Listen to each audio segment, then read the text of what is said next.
Hey everybody, welcome back to Tom and Jesse Talk Movies. I'm Tom. I'm Jesse. And today we're going to be talking about movie remakes. So definitely a full topic. Yeah. Before we get started, you can contact us at programs at cshlibrary.org, comments, questions, concerns. So yeah, this is, Hollywood remakes. Yes. A controversial topic, of course. A lot of people think, they hear the word remake and they're like, oh God, why are they doing that? So I would love to hear your opinion. What do you like about remakes and what do you not like about remakes? Gosh, it's tough to say. I think especially when you have a film that's very much revered, and I know I had spoken about a surprisingly good sequel, Psycho 2. I know you wanted to bring up there was actually a remake of Psycho in 1998. Be talking about that, yeah. I think when remakes are done well, I'm all for them, but I feel unfortunately most of the time they feel like a cash in. Like with Ben-Hur recently was like, why are you gonna go and reboot things like that? So I think it's very hit or miss, predominantly more miss than it is hit. And I do have a big problem once you start kind of picking apart storied franchises or storied films. So that's kind of where I stand. What about you? Yeah, no, I completely agree with everything you say. I think it depends with remakes, with all, which film are they remaking? Certain ones, it's like you don't need to do that again. Certain ones, I'm all for. So with remakes, I always like to keep an open mind. Maybe some of, it's hard to be open-minded when some of your favorite movies are getting remade and you're like, oh, but I loved it so much the first time. Why? I will say first off, I don't think a remake takes anything away from the original film. I hear people say like, oh, they're going to ruin the original. I don't believe that can really exist because just don't see the remake. I mean, that original film still exists. Right. It can't be undone. It's impossible. So, but I think there are some great remakes that have been, done in the recent years that we'll get to. And then, a lot of remakes where it's like, well, they didn't need to do this and, there's just a poor effort. Right. So I think we'll get into ones that we like. And then I definitely want to go into some that are just really bad. Okay. I have a specific one I'd like to talk about that's just not good. And, Okay. But, like I said, it all depends. They tend to do a lot of remakes in the horror genre. Those, I mean, being a horror movie fan, I am into that. You had one pretty recently with Halloween, right? The original Halloween was 1970, 78. 78, and then they 2018. They did 2007. They kind of remade them twice. But then, that Halloween 2018 film is pretty much like a sequel. Is it a remake? So I actually wouldn't call it a remake. It's just kind of like a sequel to the original. But it's like there's loose terminology. Like there's something called a reboot, which to me is kind of like, what is a reboot? You'll hear that term. And it's pretty much, I mean, it is very similar to a remake, but a reboot is just like, that it's not a sequel, but it exists in the world, the universe of that first film. So it's kind of like a hybrid between a remake and a sequel. Like you might have some films, for instance, that kind of are loosely based off, like you said, it incorporates the same universe as a previous film. Maybe it takes some characters, but then it might put them in a scenario that's different from what the previous plot was. Yeah, exactly. So, like if you look at the Batman franchise done by Christopher Nolan, it's like those were called, oh, these are reboots of the Batman movies, which is just a remake but it's not referencing any of the old ones. So it's like there's so many like overlapping terms. But so what remake do you really like? Okay, so I'm going to start, and this is, I guess it's kind of more of a sort of tenuous, when we use the term reboot, which is something that you explain, I think, really well. As confusing as it is, you have some like soft reboots and hard reboots. Yeah. The film that I chose is 12 Monkeys, starring the inimitable Mr. Bruce Willis. Yeah. You had Madeline Stowe in there. Brad Pitt in one of my favorite roles of Brad Pitt to me is, and I mean no offense by this, like this sort of is where he transcended the pretty boy image, and he is an absolute lunatic in this. So before I get into the synopsis, I'm going to talk about what it was based off of, which is a French film. I hope I'm pronouncing this correctly. It's La Jetée, which came out in 1962. It's a French film, 28 minutes in length, and interestingly enough, it's mostly told through still photographs. So they're really, and I haven't watched it, but I kind of skimmed through it on YouTube. It's available on YouTube if you'd like to kind of watch it. Basically, the premise is that a man is sent back in time after World War III happens, and he's looking for food and supplies, various other provisions. And he's kind of simultaneously, while he's being sent back into time, he's kind of haunted by the memory of a woman and a child, and he doesn't really know where they're coming from. And he also kind of envisions his own death. So that's La Jetée. And then we flash forward years later, 1990, gosh, I want to say it was 95 or 96, 12 Monkeys came out. I think it was 95. 95? Yeah. So then you have, this is where we get a little bit different. We have James Cole, played by Bruce Willis. He's a prisoner incarcerated in 2035 Philadelphia, so it takes place kind of well into the future. Okay. There is a devastating virus that has kind of eradicated the majority of the world's population. And subject matter is a little bleak, certainly, but I felt like it was maybe unsettlingly topical with everything going on in the world, which I kind of wanted to rewatch it. I know you watched a couple horror films involving pandemics. Just kind of, it makes you reevaluate certain things. It's weird watching. It's really weird as we're experiencing them. Yeah. So anyway, so Bruce is incarcerated in 2035 Philadelphia. There's a devastating virus. Everybody is living underground. The above ground life is no longer sustainable. There's wild animals roaming free. And Bruce is kind of propositioned by a very mysterious organization that he's being imprisoned by, that if he travels back in time and he finds out information kind of leading up to a cure, so he just kind of gather more facts about how the virus was started. If he does that, and he's told very explicitly he can't change the events of the past, but just gather more information. If he does that, he'll be awarded a full pardon. Everything will be fine and dandy. So he kind of goes ahead and goes back in time trying to investigate. This is where the title comes from, the Army of 12 Monkeys, which is where the future organization says that this 12 monkeys, they're the culprits of the virus. Find out more information, bring us back more information to get a pardon. So I think that this is one of my favorite science fiction movies. I've kind of gotten to a point in life where I'm just not crazy about science fiction movies, with the exception of Blade Runner, which hopefully you'll be watching soon. Yeah. But I absolutely love everything about this. Why do I like it so much? First of all, the subject matter again is really kind of startlingly pertinent right now with the virus that's kind of wiped out the majority of Earth's population. This is a Terry Gilliam movie. And Terry Gilliam, I think, is a really interesting visual director. He's sort of spent the majority of his time not making big budget studio movies. In fact, the backstory is really fascinating, which I'm not going to get into because Tom has to go too. I would advise, if you do want to watch this, to kind of check out a lot of the supplemental material. It's just a fascinating story. Terry Gilliam initially didn't want a big star. He didn't really want Bruce Willis. He had a miserable time. Terry Gilliam he made a film for Universal before called Brazil, and they basically butchered Brazil, and he didn't want to work with Universal. He wasn't crazy about Brad Pitt, and yet everything just comes together, and it's really excellent.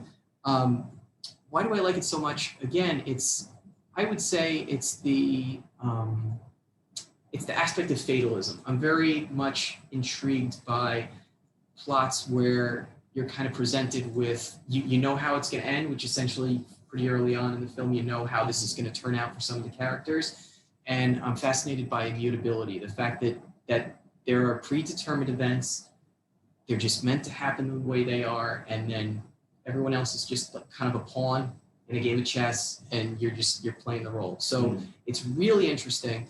What I happen to love is I actually happen to love Bruce Willis's performance in this movie.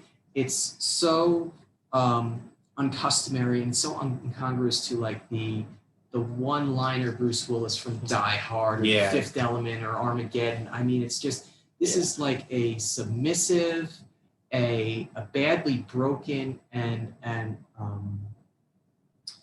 a he's just a damaged person. He's a damaged character, and again, I would say watch some of the supplemental material because Terry Gilliam had to work really hard to get this out of Bruce Willis. That he's like, you're not John McClane anymore. This isn't Die Hard. We need you to play this role seriously. Forget everything you've known, and it's a pretty nuanced and delicate performance from Bruce Willis. The way that he kind of he so reluctantly agrees to take on this role just because he wants to be free. It's not about saving the world or anything like that. He just wants his freedom. Yeah. And as the events kind of unfold, you see exactly where Bruce Willis is, and you kind of see that he's just like I said before, he's kind of a pawn in this big game. I think it's so taut and it's so well written. Terry Gilliam is also someone that writes a majority of his own films. He didn't in this case. He liked the script so much that he was really so intrigued by it. He's like, I want to make this film. It's also one of those movies that kind of leaves you with a lot of questions more so than answers. The ending, I'll say, is pretty ambiguous. You're probably not going to walk away going, boy, I know exactly what happened. Okay. But it's just such a smart, such a different movie. And again, I would kind of advise you or anyone else to watch it if you have the stomach for kind of what's going on right now in the world. It gives you a different perspective of things. It's just so smart. I Nice. could go on forever. But Yeah, I wanna get awesome. you Okay. on. Yeah, no, I've definitely heard of that. I've not seen it. Mhm. Okay, so then I will go into my pick is also, I'm realizing as you're talking about it, another outbreak kind of film. This was just coincidence. Totally. This was Dawn of the Dead from 2004. This is one of my favorite remakes. It is based on a 1978 film by George Romero, who is the father of zombie movies. Did Night of the Living Dead, of course. Obviously not a movie for everybody. The film follows a group of survivors during a viral outbreak that turns people into flesh-eating monsters, and a bunch of people hole up in the local mall and try and survive. And I mean, this came out in 2004, so I saw this in theaters. I remember it. Yeah. Me and my dad. Yeah, I loved it. This was like really surprising how good this movie was. You know, it has quite a cast. I mean, Ving Rhames is in it. Ty Burrell from Modern Family is in it. Before he was Ty Burrell. You know, so that was kind of cool. And what I liked about this movie was, as opposed to the original, which I'm one of the few people who are not crazy about the original. I found the original to be quite boring, and I didn't really like the characters that much. So in this new movie, we follow a group of diverse characters, and I love them all. They're they're all different personalities, and each one is interesting. And they do throw in, for, you know, a scary movie, they throw in a lot of like humor, but it doesn't play goofy. It's a really dark film, but you really get to know the characters as you know, the days pass and these people are just living in the mall, which is kind of an interesting idea. I mean, the mall is such a big part of American society. Right. This was directed by one of my least favorite directors ever, so it's shocking that I liked it. Zack Snyder, who has done Batman vs Superman, Man of Steel, Justice League, Watchmen. I'm not a fan of his for whatever reason. This is, in my opinion, his one good movie. Well, he did. Let's be honest. He didn't write it. So he didn't write it. Actually, James Gunn, who did the Guardians of the Galaxy films, wrote this film. So maybe, you know, even watching Guardians, while I'm not a big Marvel person, the characters are, you know, alive. Right. So James Gunn is good with character development. So just what was really impressive about this, and what I think a remake should be, is that you take the original concept, and instead of copying scenes from the original, you just take the bare minimum and really make it your own. And I think they did that with this film. You know, in the original film, we're essentially just following like 4 survivors. In here, we have like maybe 10 to 15 different people, and they're all interesting, and they're real people of all ages. And that's what was just so unique, was the fact that it wasn't just a bunch of like college kids in a mall. It was like, oh, parents and grandparents and, so forth. I thought that was really cool. It's nonstop action, edge of your seat. I've seen it a billion times. It's probably one of my most watched movies ever. And I was just really impressed. This is what a remake should be. But you have to be into that kind of, genre to really like it. But, if you pull up any list on the internet of best movie remakes, this is on there. But, while it is gruesome, I appreciated all the different people and their personalities. So that was cool. I do want to rewatch it. It's been so, like I said, 2004, I think you said was when it came out. I saw it in theaters. I haven't seen it since then. Yeah, it's, But you're right. It was a very diverse group of characters, I remember. Mekhi Phifer is in there as well. Mekhi Phifer is in it, yes. Who's the female lead? Sarah Polley. She didn't really go on to do anything after that film, but just a lot of different familiar faces. Right. And then, but see, this is what I think a remake should be. To segue into the next film I want to talk about. I don't like shot-for-shot remakes. So a shot-for-shot remake is exactly what, it sounds like. It's literally it's like the script from the original, and they are just redoing that script. And so say if there's a scene where there's two characters eating at a table, they're just redoing that scene, but in present day. Mm-hmm. And it's like, that's what I don't like about remakes. There doesn't need to be shot-for-shot remakes. So in 1998, Gus Van Sant did a remake of Alfred Hitchcock's Psycho. This was starring Anne Heche, Viggo Mortensen, Julianne Moore, and Vince Vaughn plays Norman Bates. And the film is pretty much a disaster. That's a polite way of saying it. I mean, I will say, I love Julianne Moore. She could do no wrong. Mm-hmm. So she's great in it. But, and I think Vince Vaughn did a decent job. I mean, he's not Anthony Perkins, but I think he did a good job. And this is what I don't like about a remake, where it's like, yes, it's shot for shot, but also the director's vision just feels all over the place, and it feels really messy. Mm-hmm. The film, it's the same music, the same scenes. Really, the only things they changed are obviously new actors, but instead of Marion Crane stealing $40,000, it's now $400,000. So they adjusted that. But the problem with the film is that the first half of the movie, when we follow Marion's character, like in the original, it feels like in 1998, and it takes place in present day, it feels like it's still 1960. The main characters are wearing all older clothes, and just the colors of everything really orangey and teal and turquoise. And it's just what are we going for here? And, we follow Anne Heche's character. She works at a bank, and Tom Hanks' wife, Rita Wilson, is in it. Mm-hmm. And she has this 1960s poof hair. And I'm isn't this supposed to be taking place now?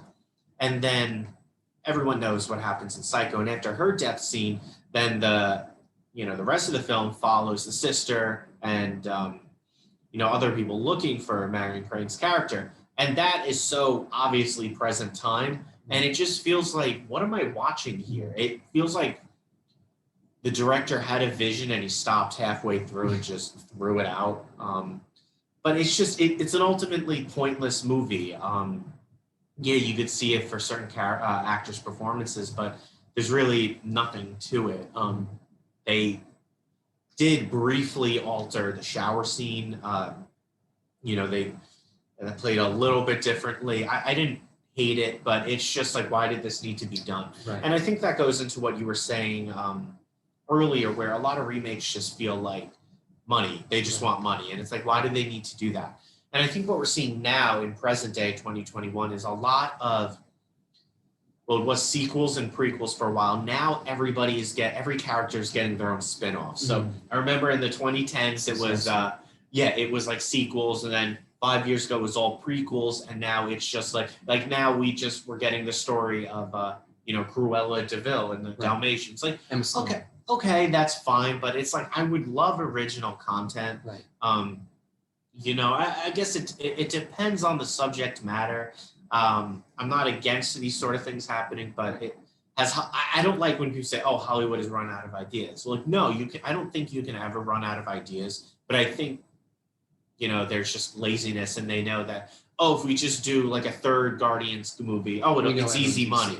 Or like, oh, now every character in the Marvel movies, now Black Widow, played by Scarlett Johansson, now she'll get her own movie. But it's like, but didn't that character die in the last movie? Oh, well, it's going to take place before. It's like, come on, everything just feels so forced. And can we put the pieces together here? So many of the examples, where do they stem from? They stem from Disney, right? And I think one of the biggest culprits right now, and I use the term culprit loosely because they are so smart and savvy from a business standpoint. Yeah. But look at you discussed remakes, pointless remakes. Did they need to make a live action movie of Aladdin? Did they need to make a live action movie of The Lion King? And they're horrible. Aladdin, it was an awful movie. Yeah. Lion King was, again, that to me, like, it's live action, but it's like CGI, where it's like live environment, but CGI animals. And that was like the same scene. So I'm watching that and I'm like, okay, it's just like pointless. Like, I get it. Go watch like an animal documentary on Animal Planet. It's the same movie. And that's the other thing. Like, you talk about Disney in terms of sequels, right? How many sequels are there to really respected, like Cinderella? There's Cinderella 2, 3. I'm talking about the animated films and Lion King. And these are movies that no one has heard of. Right. Yet they sold a ton of money when they were released on VHS and DVD because you just slap a number 2 and you take Cinderella and everyone's like, well, wait, my kids are going to want to see that. I thought the Beauty and the Beast live action movie was horrible. Actually, I like that. That's okay. Certain movies just don't translate well from animated to live action, and they certainly can, but it's like you need a good script. There needs to be heart in the movie, and a lot of it just feels stamp and repeat, feels forced. And it's like, why should I invest my time in this? And they're spending hundreds of millions of dollars on this. When I saw Aladdin, I was just like, I'm not into like any of these characters. I don't even think these actors are good. And then especially with Lion King, one of the songs they did, like, Can You Feel It? Can You Feel the Love Tonight? Tonight takes place in the daytime. And I was just like, and it was Beyonce, and like, she's very talented, but I thought she's not a voice actor. So it was just like, what is going on here? Yeah. And that's the other thing, like with CGI, you and I don't mean to put words in your mouth, but I think we really dig practical. There's a time and a place for CGI. Like Transformers, fine. Right. But yeah. We haven't come to a place while we've advanced markedly from what CGI used to look like even 10, 15 years ago. There's still a lot of times where I'm like watching trailers, and especially for some of the Disney stuff, and I'm like, this is not going to hold up in 2 years. I mean, it's just, I'm not for that. I'm for certain movies where if the director says, I'm going to put my own spin on it, that's fine. That's like what they did with the Evil Dead remake, which I did not like. He did put his own spin on it, and I just thought it was like not a good movie. Like the original just did the concept better. Right. But then I want to talk about one of my all-time favorite movies from 1972 is The Poseidon Adventure with Gene Hackman, Shelley Winters, and Ernest Borgnine. Big cast. And they remade it in 2006, directed by Wolfgang Peterson, who did Troy and The Perfect Storm. Okay. So it's like, oh, okay, big budget. Like, okay, let's see. And they just called it Poseidon. And that was a bad movie. Kurt Russell, Richard Dreyfuss was in it, Josh Lucas, and like that was like really it. And it's like, what was so great about the original was that there was just such charm to the characters, whereas in this new one, the disaster happens in the first 15 minutes of the movie. You don't get to know your characters. So why do I care about them surviving? It's just, the special effects is excellent. That, I get why certain things are remade. That was like, 30 something years ago, whatever. But now it's like, okay, great. But all the effort went towards the special effects. Your characters lacked. The movie's under 90 minutes. And it's like, why do you do that? The movie bombed. It lost over $80 million. Okay. So it's just like, I don't know. It depends. There's so many. A remake can be done well, but And it's funny because off the top of my head, like what you're saying, I know you're not really a Western guy. Mhm. I happen to like quite a few Westerns. A couple good remakes that come to mind. 310 to Yuma is one of them. Christian Bale and Russell Crowe. yeah. And then there's I was going to name another Western. True Grit. Mhm. I absolutely love True Grit. Yeah. So it's you know, the thing about remakes too, and it's really hard because I feel like either way you're going to end up offending a party. If you Yeah, don't of change course. anything, there are going to be people like myself that say, well, you're just out to make money. And then if you course. radically change things or you change things enough, they're going to say, oh, well, this is nothing like the original. So going back to Psycho, I don't like Psycho, the remake. Mhm. I don't think it's a good film. No. But I also believe that this was a passion project for Gus Van Sant because I genuinely believe that he holds. He's a decent director. There's other things I've seen. He's a decent director, and I think from everything that I know about him, he holds Alfred Hitchcock in such high regard. Mhm. Did the movie work? No, it didn't. No. But the studio should have like read that script and was like, well, first of all, it's a shot for shot, and then you're gonna, like you said, you made some sort of artistic enhancements Mhm. or alterations. Yeah. Where were they attempting to go with that? So that's really on the studio for like. Of saying course. this. And I don't think that was. I don't think it was really a financial success, was it? Not that I I think. No, I don't I don't think so. think that it was. Critically, No. it was panned too. And I mean, Alfred Hitchcock's daughter, approved the shooting. I actually don't know what she said about the final product, but I remember watching actually a special feature on the DVD where she had said, "I'm thrilled that people want to remake his movies," and I think that's a nice way to look at something. But yeah, whenever you do, a remake, people are always going to be upset. I know if they're to remake like Twister, one of my favorite films, I'd be like, what the heck? Right. Just because I feel that first film was so magical, and it's like because of Helen Hunt and Bill Paxton's chemistry and Philip Seymour Hoffman. I just thought they were so great in that movie. So it's like, does a remake have to outdo the original? Yes and no. Mhm. I just don't redo the movie for money, and don't redo it if you're just gonna do a watered down version of it. Right. No, So- that's a fair point. So I think that brings us to the end of our. Wow, that went by pretty That fast. did. Was there any other movies you wanted to talk Was I about? going to say anything else about remakes? No, they're more missed than. I just want to see more original ideas, and it just seems like every year. Well, not to cut you off, Yeah. just very briefly. What do you think about?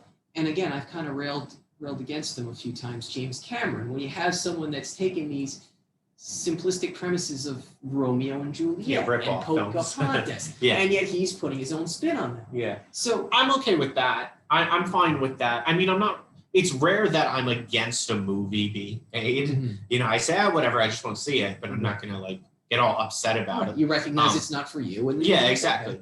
But something like that, like Avatar is pretty much Pocahontas. And I mean, I'm fine with that. I think that can work. That doesn't really upset me. I mean, in the long run, you'd be like, yeah, it was just Pocahontas with blue people. Like, it's the same kind of story. But I mean, if you want to add other layers to your film, maybe add a little something extra or something new to the plot, I'm totally for that. Yeah, I agree. But yeah, that's a good point. Yeah, Romeo and Juliet. I mean, Titanic. I have my problems with James Cameron, but I that's not one of them. I mean, that's basic source material that I think will be adapted a million times. It has been adapted a million times, so just get used to it. And if it's good and if it's different, I don't mind. Yeah. All right. So our next show will be about Martin Scorsese. Yes. We are going to talk about two films of his that are not necessarily as big as some of his other ones. Bringing Out the Dead, starring Nicolas Cage, and Say that with a straight face. and the other one After Hours. After We haven't seen either of these, Yeah, so we're After Hours. After Yes. Hours. A lot going on. So we're going to talk about those films. Those are films that you can get from your local library. You can always check to see if they're streaming. I'm excited. I'm looking forward to that. I don't have much experience with Scorsese, believe it or not, other than some of the other Goodfellas, Goodfellas, Casino. of course. Both great films. Loved both of them. So, Cool. all right. So we will see you again. That's contact us at programs@cshlibrary.org. And thank you for watching. Thank you, guys.